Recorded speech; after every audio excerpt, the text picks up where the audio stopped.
ஜெய் ஸ்ரீ மாத்திரை நமக. ஜெய் குரு பிரசனம். நமஸ்காரம். நான் கரூர்ல இருந்து வல்சலா பண்ணிக்க பிரசன்ன ஜோதிடர். இன்னைக்கு நம்ம பங்குனி மாத பலன்கள் கும்ப ராசிக்கு எப்படி இருக்குன்னு பார்க்க போறோம். இந்த மாதம் எப்ப பிறக்குது அப்படின்னா 15/3/2026 ஞாயிற்றுக்கிழமை அதிகாலை 1 மணி 1 நிமிடத்துக்கு திருவோண நட்சத்திரத்துல இந்த மாதம் வந்து பிறக்குதுங்க.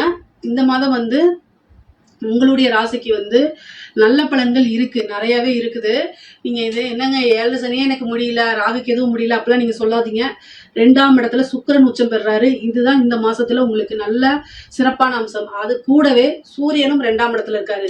பாருங்க, 2ஆம் இடத்துல சூரியன் இருக்கிறது ரொம்ப ஒளி கிரகம், அது இருந்தாலும் நல்லது. அதே மாதிரி சுக்கிரன் உச்சம் பெற்ற அமைப்பு, உங்களுக்கு நல்ல ராஜயோகத்தை கொடுக்கக்கூடிய சுக்கிரன் உங்களுக்கு 2ஆம் இடம் தனஸ்தானத்துல இருக்கிறது ஒரு நல்ல அமைப்புங்க. இதை நீங்க கரெக்டா யூஸ் பண்ணிக்கணும். இந்த மாசம் பொறுத்த வரைக்கும் உங்களுக்கு நல்ல யோகமான மாசம் தான் நான் சொல்லுவேன். 7.5 சனி இருக்கு, 7.5 சனி இருக்குலாம் நீங்க நினைக்காதீங்க. பொதுவா வழிபாடு பண்ணிக்கோங்க. இந்த மாதம் என்னன்னா கட்டாயம் குலதெய்வ வழிபாடு பண்ணிக்கோங்க. சூரியனும் சனியும் கோச்சாரத்துல ஒன்றாக இருக்கும்போது அதுவும் உங்களுக்கு 7 குடையவர் சூரியன் நிவர்த்தி ஸ்தானத்தை கொடுக்கக்கூடியவர். அப்போ உங்களுக்கு எவ்வளவு பெரிய பிரச்சனைகள் இருந்தாலுமே இந்த மாதம் குலதெய்வ வழிபாடு பண்ணும்போது அத்தனை பிரச்சனைகளுமே உங்களுக்கு நிவர்த்தி ஆகுங்க. நீங்க எந்த வித கவலையும் படாதீங்க. பொதுவாகவே இந்த உங்களுக்கு எவ்வளோ பெரிய பிரச்சனை, கடன் ரீதியாக இருக்கலாம், அல்லது பிஸ்னஸ் ரீதியாக இருக்கலாம், ஃபேமிலி ரீதியாக இருக்கலாம், இதுக்கெல்லாம் மோஸ்ட்லி என்ன காரணமாக இருக்கும் அப்படின்னா பிதர்களுடைய ஆசிகள் இல்லாமல் இருக்கிறது, பித்ரு தோஷம் இருக்கிறது, முன்னோர்களுடைய தோஷம் இருக்கிறது, குலதெய்வ தோஷம் இருக்கிறது. இப்போ நீங்கள் இந்த மாதம் ஏதாவது உங்களால் முடிஞ்ச அளவுக்கு பிதர்களை வழிபாடு பண்ணுங்க, முன்னோர்களை வழிபாடு பண்ணுங்க, பிதர்களுக்கு திலஹோமம் பண்ணுங்க, ஒரு பிராமணரை கூப்பிட்டு ஆத்தங்கரையில பண்ணிருங்க. குலதெய்வ வழிபாடு பண்ணுங்க. குலதெய்வ வழிபாடு சிறப்பாக பண்ணுங்க. எல்லா நன்மைகளும் உங்களுக்கு கொண்டு வந்து சேர்த்துரும். கஷ்டமான காலங்கள்ல உங்களுக்கு பாதிப்புகளை குறைய வச்சு நன்மையான காலங்கள்ல, சிறப்பான காலங்கள்ல நல்ல அதிர்ஷ்டத்தையும் யோகத்தையும் தேடி கொடுக்கும். குலதெய்வ வழிபாடு இருந்தா மட்டும்தான் நம்ம எல்லா விஷயங்களிலுமே முன்னேற முடியும். குலத்தை விருத்தி பண்றதும் குலத்தை காக்குறதும் குலதெய்வத்துடைய வேலை. அதனால அவங்களுடைய பாதங்களை கட்டாயம் நீங்க சரணாகதி அடையணும். 2ஆம் இடத்துல சுக்கிரன் உச்சமா இருக்கனால 10 கூடிய செவ்வாயும் உங்களுடைய ராசியில இருக்கு. அதே ஏப்ரல் 2க்கு மேல 2ஆம் இடத்துக்கு செவ்வாய் வந்துடுறாரு. அப்போ 10 கூடியவர் 2ஆம் இடத்துல வரும்போது தொழில் மூலியமா நல்ல வருமானம்ங்கிறது இருக்கு, நிரந்தர வருமானமாவும் இருக்குதுங்க. நிறைய காசு பணம் அப்படிங்கிறது இருக்கு. அதாவது கும்பராசிக்கு பாத்தீங்கன்னா இந்த மாதம் ஓய்வெடுக்கக்கூடிய மாதமா தான் இருக்கு. அதாவது கஷ்டத்துல இருந்து, நான் சொல்றது ரெஸ்ட்னா ஓடணும், ஓடிக்கிட்டே தான் இருக்கணும். எதுக்கு ரெஸ்ட் அப்படிங்கன்னா கஷ்டத்துல இருந்து ரெஸ்ட். சனி இவ்வளவு நாள் அடிச்சிருப்பாரு இல்லையா, அதுல இருந்து உங்களுக்கு ரிலாக்ஸேஷன். ராகுவும் சரி சனியும் சரி உங்களுக்கு ரொம்ப கஷ்டத்தை கொடுத்துருப்பாங்க. இந்த மாதம் பாத்தீங்கன்னா ராகு கிட்ட இருந்தும் சரி சனி கிட்ட இருந்தும் சரி கொஞ்சம் ரெஸ்ட். எப்படி சனி வேலை செய்ய மாட்டாருன்னு கேக்குறீங்களா? சனி சூரியனோட அஸ்தங்கமாக போறாரு. அஸ்தங்க தோஷம் பெறும்போது சனி பெருசா உங்களுக்கு வேலை செய்ய மாட்டாரு. சூரியன் மட்டும்தான் அந்த இடத்துல நிப்பாரு. 7 கூடியவர் நிவர்த்தி ஸ்தான அதிபதி. கஷ்டங்கள்ல இருந்து உங்களுக்கு நிவர்த்திங்கிறது எதுக்குங்க? நமக்கு கஷ்டத்துல இருந்து தானே. நல்ல விஷயத்துக்கு நிவர்த்தி இல்ல, கஷ்ட விஷயத்துக்கு தான் நிவர்த்தி. ஓகேங்களா? அப்போ நல்ல வருமானம்ங்கிறது வரும். அதே மாதிரி நல்ல நிரந்தர வருமானங்கிறத விட லாபம் அப்படிங்கிறது இருக்கும். ஏன்னா உச்சமான சுக்கிரன் உங்களுக்கு 2ஆம் இடத்துல உச்சமான சுக்கிரன் எவ்வளவு பெரிய பிரச்சனையா இருந்தாலும் சரி, பிசினஸ்ல இருந்தாலும் சரி, இவ்வளவு நாளா நீங்க பேசுற விஷயங்களை யாருமே காது கொடுத்து கேட்டிருக்க மாட்டாங்க. இந்த டைம் 2ஆம் இடம் வாக்கு ஸ்தானத்துல இருக்கனால மெயினா என்னன்னா நீங்க பேசக்கூடிய விஷயங்களை காது கொடுத்து கேட்பாங்க. எல்லா விஷயத்தையுமே பேசி சமாளிக்க முடியும். எவ்வளவு பெரிய பிரச்சனைகளா இருந்தாலும் பேசி சமாளிக்க முடிய மாதிரி எல்லா விஷயத்தையும் மாத்திருவீங்க. நீங்க நானா இப்படி அப்படிங்கிற அளவுக்கு உங்களை நீங்களே பாராட்டிக்க கூடிய அளவுக்கு உங்களுக்கு எல்லாமே நன்மையா தான் இருக்கு. உத்தியோகத்தை பொறுத்த வரைக்கும் நிறைய நன்மைகள் இருக்கு. 6 குடையவர் உங்களுக்கு பலம் இல்லாம இருக்கனால பிரச்சனைகள் இல்லை. அதுல எந்த பிரச்சனையும் கிடையாது. கடன் ரீதியாவும் இல்ல, உத்தியோக ரீதியாவும் எந்த வித பிரச்சனையும் இல்லை. நல்ல வேலை, நல்ல உழைப்பு, ஆனா கூடுதலான பணிச்சுமை உங்களுக்கு இருக்கு. சரிங்களா? அதனால நீங்க கவலையே பட வேண்டாம். ஒர்க் ப்ரெஷர் அப்படிங்கிறது கும்பராசிக்கு ஒரு விஷயமே இல்லை. எவ்வளவு நேரம் வேணா நான் ஒர்க் பண்றேன், எனக்கு பிரச்சனை இல்லாம நிம்மதியா இருந்தா மட்டும் போதும் தான் நீங்க நினைப்பீங்க. அதுக்கு உண்டான காசையும் கொடுத்துருங்கன்னு சொல்லுவீங்க. அதே தான் உங்களுக்கு நடக்க போகுது. நல்ல கூடுதலான பணிச்சுமை வரும். அதே நேரத்துல காசு நிறைய, அதாவது கும்பராசிக்கு கொட்டி கொடுக்கணும். அப்பதான் மன மகிழ்ச்சி ஆவீங்க. அதே தான் உங்களுக்கு இந்த மாசம் நடக்கும். நிறைய காசு பணம்லாம் வரும். கடன் ரீதியா இருக்கக்கூடிய பிரச்சனைகள்லாம் மாறும். கோர்ட்டு கேஸ் வழக்குகள்ல வெற்றி கிடைக்கும். எந்த வித கவலையுமே இந்த மாசம் வேண்டாங்க. அதே மாதிரி பொதுவாகவே கும்பராசிக்கு வந்து 7ஆம் இடத்துல வந்து கேது இருக்குது, ராகு உங்களுடைய ராசியில இருக்கு. கணவன் மனைவி ஒற்றுமையில மட்டும் ரொம்ப அமைதியா போய்க்குங்க.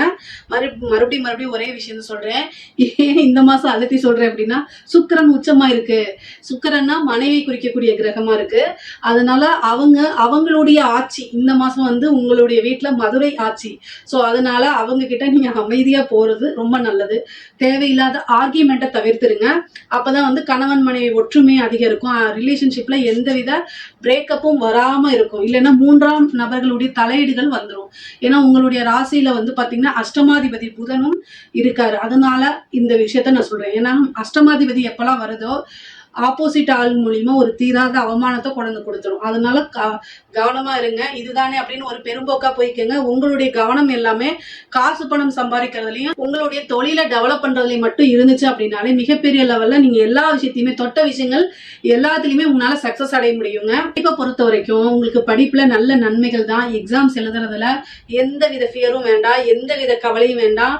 நீங்க என்ன படிக்கிறீங்களோ அதே தான் கட்டாயம் வரும். படிப்புல ஆர்வம் செலுத்தி படிக்கணும். ஹயக்ரீவர் வழிபாடு, சரஸ்வதி வழிபாடு இதெல்லாம் பண்ணிக்கங்க. என்ன நீங்க நினைக்கிறீங்களோ அதே கொஸ்டின்ஸா வரும். நீங்க படிச்சதே தான் வரப்போகுது. அதே மாதிரி மறக்காம இருக்கிறதுக்கு தான் ஹயக்ரீவர் வழிபாடும் சரஸ்வதி வழிபாடும் நீங்க பண்றீங்க.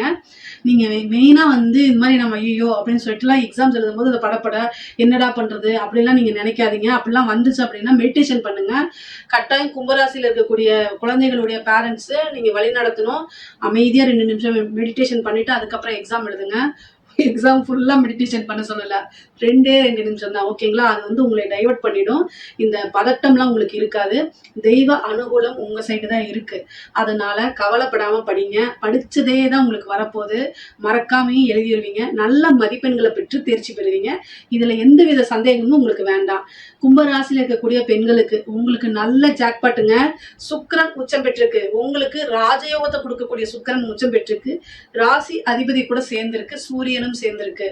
கணவன் வழி ஆதாயம் உறுதியாக உண்டு. நல்ல காசு பணம் பார்க்கலாம்.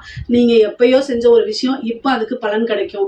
திடீர்னு ஏதாவது ஒரு ரூபத்துல பணம் அப்படிங்கிறது நிறைய வரப்போகுது. ஆடை ஆபரண சேர்க்கை இருக்கு. நீங்க நினைச்ச விஷயங்கள் எல்லாமே உங்களுக்கு ஆசை அபிலாசைகள் எல்லாமே வந்து சேரப்போகுதுங்க. வண்டி வாகனங்களை போகும்போது மட்டும் கூடுதலான கவனம் தேவை. வீட்டுல சமைக்கிறீங்க, மின் சாதனங்களை யூஸ் பண்றீங்க, கிரைண்டரு மிக்சி யூஸ் பண்றீங்க, வீட்டுல சமைக்கிறீங்க, இந்த மாதிரி விஷயங்கள்ல கவனமாக இருங்க. ஏன்னா சனியும் செவ்வாயும் இணையறது வந்து ஒரு நல்ல இணைவு கிடையாது. அப்ப சின்னதா ஒரு எண்ணெய் தாளிக்கும் போது வந்து லைட்டா பற்றலாம், அல்லது ஏதாவது ஒண்ணு பார்த்துட்டு இருப்பீங்க, தீக்காய் ஆயிரும். சின்னதா தான், பெருசாலாம் இல்ல. அதனால கவனமாக செயல்படுங்க. வரதை வந்து வருமுன் காப்போம். அதனால கவனமாக இருந்தா நமக்கு வரக்கூடிய பிரச்சனையே வராது. கவனமா டக்குன்னு சூதானமா இருந்துக்குவீங்க. அதே மாதிரி வண்டி வாகனங்களை போகும்போது நீங்க தப்பா ஓட்டுவீங்கன்னு சொல்லல, ஆப்போசிட்ல வரவங்களும் அதை நல்லா வரணும் இல்லையா? அதனால நீங்க முன்னாடியே கவனமா இருந்தீங்கன்னா அலர்ட் ஆயிக்குவீங்க. உங்க மேல எந்த ஒரு இதுவுமே ஆகாம தப்பிச்சுக்குவீங்க. எப்பவுமே வழிபாடு பண்ணிக்கங்க. தெய்வ அனுகூலமும் தெய்வ வழிபாடும் பண்ணுங்க. உங்களுக்கு கும்ப ராசிக்காரங்களே ஒரு அதிர்ஷ்டமானவங்க தான். ஆணாக இருந்தாலும் சரி, பெண்ணாக இருந்தாலும் சரி, ஒரு அதிர்ஷ்டம் தான். ஏன்னா உங்களுக்கு 7 சனி வருது, ராகு கேதுகளோட தொந்தரவு இருந்தாலும் இவ்வளவு விஷயத்தையும் தாங்கிக்கிறது, நல்ல பலன்கள் கிடைக்கிறதுல எப்படி தெரியுமா? குரு உங்களுக்கு 5ல இருந்து பார்த்துட்டு இருக்காரு. அதனால நன்மைகள் தான். இப்ப பாருங்க, சனி வந்து 2ஆம் இடத்துக்கு போயிட்டாரு, பெருசா பாதிப்புகள் இல்ல. அடுத்தது ராகு கேதுவும் போயிடும், அப்ப குரு போய் மறைஞ்சிருவாரு. அப்ப எப்பவுமே உங்களுக்குன்னு காப்பாத்துறதுன்னு ஒரு கிரகம் எங்க இருந்தாலும் ஓடி வந்துட்டு தான் இருக்கு. அதனால நீங்க கவலைப்படாதீங்க. எனக்கு மட்டும்தான் இந்த பிரச்சனை நீங்க நினைக்காதீங்க. எல்லா ராசிக்குமே இந்த பிரச்சனைகள் இருக்கு. ஆனா உங்களுக்கு நல்ல அதிர்ஷ்டம் தான். இந்த மாசத்தை பொறுத்த வரைக்கும் நிறைய வருமானங்கள் சேர்க்கக்கூடிய அமைப்பு எல்லாமே உறுதியாக இருக்கு. முக்கியமா இந்த கோர்ட்டு கேஸ் பிரச்சனைகள் வந்து சால்வ் ஆகிறதுக்கு ஒரு நல்ல செய்தி வர்றதுக்கு உண்டான அமைப்பு. வேலை தேடிட்டு இருக்கவங்களுக்கு திடீர்னு ஒரு வேலை வாய்ப்பு கிடைக்கிறதுக்கு உண்டான அமைப்புகள்லாம் இருக்கு. நீங்க நிறைய இன்டர்வியூ அட்டன் பண்ணணும். நிறைய அலைச்சல்கள் இருக்கு. வெளியூர் பிரயாணங்கள் இருக்கு. அஷ்டமாதிபதி வந்து பாத்தீங்கன்னா உங்களுடைய ராசியில இருக்கனால ஏதாவது ஒரு சங்கடங்கள் மீன்ஸ் என்னன்னா, உங்களுடைய ரிலேஷன் ஏதாவது ஒரு இதுல வந்து கருமம் செய்யக்கூடிய அமைப்பு, இறப்புக்கு போயிட்டு வரக்கூடிய விஷயங்கள்லாம் நடக்கிறதுக்கு வாய்ப்பு இருக்கு. உங்களோட ஹெல்த்தை ரொம்ப பார்த்துக்கணும். சர்ஜரி இந்த மாதிரி அமைப்புகள் வரதுக்கு வாய்ப்பு இருக்கு. ஸ்கின் சம்பந்தப்பட்டது, நரம்பு சம்பந்தப்பட்ட பிரச்சனைகள் வரும். கரெக்டா ட்ரீட்மெண்ட் பாத்தீங்கன்னா சரியா போகும். உங்களுடைய ராசியில ராகு இருக்கனால ட்ரீட்மெண்ட்டை சக்சஸ் பண்ணி கொடுப்பாரு ராகு. அதனால இது பண்ணிக்கங்க. திருமணம் அப்படின்னா உங்களுடைய ஜாதகத்துல ஏதாவது தசாபுத்திகள் திருமணத்துக்கு சப்போர்ட் பண்ணுச்சுன்னா இந்த மாசம் சுக்கிரபலம் இருக்கு, கூட செவ்வாயும் சேர்றதுனால திருமணம் கலத்துற காரகன் கிரகங்கள் நல்லா இருக்கு. அதனால திருமணம் திடீர் திருமணம் ஆகிறது, இல்லது நல்ல தசாபுத்தி இருக்குதுன்னு திருமணத்தை தாராளமா நீங்க பண்ணலாங்க. குருபலமும் உங்களுக்கு பரிபூர்ணமாக இருக்கு. பொதுவாகவே வந்து அரசாங்க அதிகாரிகளுக்கு வந்து பார்த்தீங்கன்னா ரொம்ப சூப்பரான அமைப்பு. இந்த மாதம் வந்து பணிச்சுமை எவ்வளோக்கு எவ்வளோ இருக்கோ அந்த அளவுக்கு காசு பணமும் கல்லாப்பெட்டியும் நிரப்பலாம், அந்த அளவுக்கு இருக்கு. இப்போ உங்களுக்கு சனி வந்து 2ஆம் இடத்துல தான் இருக்காரு. அஸ்தங்க தோஷம் பெறதுனால காசு பணத்தை வாரி இறைச்சிடலாம். சனி நல்லா 2ஆம் இடத்துல போய் இருந்தா காசு பணத்தை தடை பண்ணுவாருங்கிறீங்க. இதே அஸ்தங்க தோஷம் பெற்றுச்சுன்னா பணம் பல வகைகள்ல இருந்து வருங்க. உச்சம் பெற்ற சுக்கிரனோட ஏங்க சுக்கிரனுக்கு வந்து அஸ்தங்கம் கிடையாதான்னு கேட்காதீங்க. சுக்கிரனுக்கும் புதனுக்கும் அஸ்தங்க தோஷம் கிடையாது, பெருசா வேலை செய்யாது. அதனால சனிக்கு குருக்கெல்லாம் அஸ்தங்க தோஷம் இருக்கு, ஆனா சுக்கிரனுக்கு கிடையாது. அதனால காசு பணம் நிறைய கொடுப்பாரு. நீங்க கரெக்டா அதை இன்வெஸ்ட் பண்ணுங்க, இல்லைன்னா சேவிங்ஸ் பண்ணி வச்சுக்கோங்க. பணம் வந்து பல வகைகள்ல இருந்து வரும். கூடுதலான பொறுப்புகள் உங்களுக்கு கொடுப்பாங்க. நிறைய பணிச்சுமை வரும். ரெஸ்டே எடுக்க முடியாத அளவுக்கு ஒர்க் ப்ரெஷர் இருக்கும். ஆனா இதெல்லாம் இந்த மாசம் நடந்துதான் ஆகும். ஆனா அந்த அளவுக்கு உங்களுக்கு மன மகிழ்ச்சியும் இருக்கும். ஏன்னா காசு பணம் வருது இல்ல, சோ அப்ப அதுக்குண்டான வேலையும் செய்யணும்னு மன மகிழ்ச்சியோட ஏத்துக்குவீங்க. கலைத்துறை சார்ந்தவங்களுக்கு அற்புதமான வாய்ப்பு, அதாவது கோடீஸ்வர யோகம் அப்படிங்கிறது கும்பராசியில் இருக்கக்கூடிய கலைத்துறை சார்ந்தவங்களுக்கு இருக்கு. நிறைய வாய்ப்புகள் வரும். காசு பணம் சம்பாதிக்கலாம். உங்களோட திறமைகளை டைரக்டா மக்கள் கிட்ட கொண்டு போறது, நிறைய பட வாய்ப்புகள் வருது. பாட்டு கச்சேரி இந்த மாதிரி இசை குழுமங்கள்ல சென்று மக்கள் கிட்ட வந்து போய் சென்றடைகிறது, உங்களோட திறமைகள் பேசப்படுறது, இதெல்லாம் சூப்பரா இருக்க போதுங்க. நல்ல அமைப்பு கும்பராசியில் இருக்கக்கூடிய கலைத்துறையினருக்கு. அரசியல்வாதிகளை பொறுத்த வரைக்கும் கும்பராசியில் இருக்கக்கூடிய அரசியல்வாதிகளுக்கு அவ்வளோ ஒன்றும் சிறப்பாக இல்லை. அதாவது மற்றவங்களுக்குலாம் ஓகே. கும்ப ராசியில் இருக்கக்கூடியவங்களுக்கு 7ஆம் இடத்துல கேது, அதே மாதிரி 2ஆம் இடத்துல சனி, உங்களுடைய ராசியில ராகு, அதுக்கப்புறம் புதன். அந்த கிரகச்சேர்க்கையை பொறுத்த வரைக்கும் உங்களுடைய ஜாதகத்துல எப்படி இருக்குன்னு பாத்துக்கோங்க. கும்ப ராசியில நீங்க ஒரு எம்எல்ஏ கேண்டிடேட்டா இருக்கீங்க, ஒரு நல்ல பெரிய லெவல்ல ஒரு போஸ்ட்ல இருக்கு அப்படின்னா பரிகாரங்கள் ஏதாவது பண்ணிக்கோங்க. அப்பதான் உங்களுக்கு வரக்கூடிய விஷயம் கண்டிப்பா வரும்.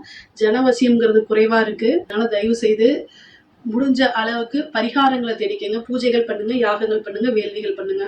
அப்பதான் வந்து மிகப்பெரிய லெவல்ல உங்களுக்கு வரக்கூடிய விஷயங்கள் கட்டாயம் வரும். இல்லை அப்படின்னா பக்கத்துல வந்து தட்டி போயிடும், உனக்கு வேண்டாம் வேற ஒருத்தங்களுக்கு அப்படிங்கிற மாதிரி ஆயிரும். அதனால கவனமாக இருங்க. பொதுவா கும்பராசிக்கு இந்த மாசம் நல்ல சிறப்பான கூடுதலான நல்ல பலன்கள் தான் இருக்கு. இதுல ஏதாவது சந்தேகங்கள் இருக்கு அப்படின்னா கமெண்ட்ஸ்ல கேளுங்க, கட்டாயம் நான் ஆன்சர் பண்றேன். நம்மளுடைய சேனலை லைக் பண்ணுங்க, ஷேர் பண்ணுங்க, சப்ஸ்கிரைப் பண்ணுங்க. நன்றி, வணக்கம்.